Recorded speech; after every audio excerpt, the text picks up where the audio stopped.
Well, for more on all of this, I'm joined now by analysts and journalists on the US-DPRK relations, Brian Becker. And Brian, welcome to the broadcast. Thank you.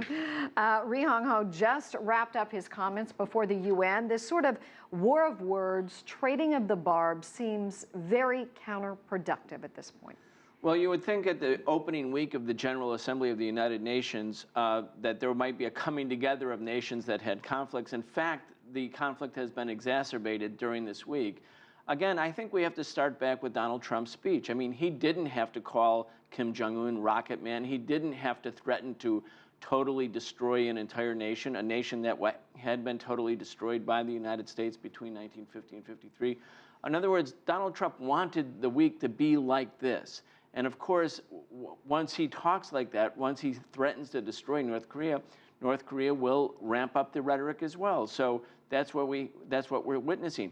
But even more importantly than the war of words is what actually happened in the hour before the foreign minister spoke at the podium, and that was the United States from Guam sent B-1B bombers with an escort of F-15 fighter jets to the point of North Korea furthest north above the DMZ, the demilitarized zone where North and South are divided, in the last 20 or 30 years. In other words, this is a war of words, but it's more than a war of words when the United States is simulating the destruction of North Korea on the shores or right off the boundaries of This is escalating a very tense situation. Indeed. Yeah. So Kim Jong-un actually had said that, you know, all of his threats and everything were just in response to the U.S.'s threats.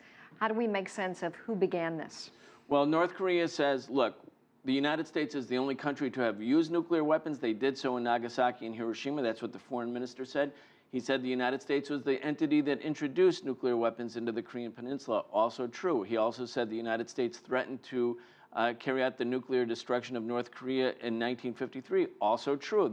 We know these from declassified documents. North Korea also said that the real issue here is how can they cope with the nuclear threat posed by the United States. He said we developed a nuclear weapons program to cope.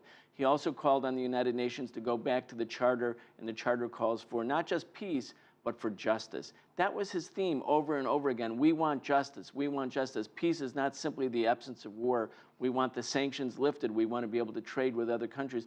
I think the North Koreans, in spite of all of the rhetoric from the past weeks, past years, really want a peace treaty. They want peace negotiations with the United States. The United States doesn't want North Korea to have a growing nuclear program. North Korea wants to be able to trade, wants to be able to live in peace.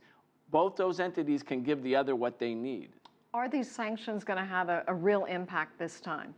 I'd say yes. I think there's definitely a sharpening or an escalation of the economic sanctions. Vladimir Putin made the comment a few weeks ago that the North Koreans would rather eat grass than give up their nuclear weapons program because they consider it to be an existential issue of their own survival. They don't want to eat grass. They want to be like all human beings, eating real food. But I don't think economic sanctions are the solution. The real solution is negotiations, and those negotiations principally have to be between the United States and North Korea. Six-party talks, possibly. Bilateral talks would be even better. A big demonstration before he took the podium. 100,000 people turned out in Pyongyang. Is he rallying the troops at home, so to speak? Yes. I mean, I was in North Korea the last time in 2013. I think there's a very strong sense of national pride. The Korean people went through the Korean War. It's not ancient history. So many people lost loved ones. 1 out of every 5 Koreans died. Now they believe that they looked at Libya, they looked at Iraq. They said these countries gave up their weapons of mass destruction, and the U.S. went in along with its allies and destroyed them. So there's a lot of consciousness about this in North Korea. Also, North Korea is not on its knees. It's not a basket case. There's a caricaturing and stereotyping of the country. It's not an economic basket case at all. It was perhaps in the 1990s. That's not the case right now. But on the face of it, the U.S. is winning this war of words. It's got the UN backing it, asking North Korea to back down. Well, I think the People's Republic of China and Russia don't want nuclear weapons in the Korean Peninsula.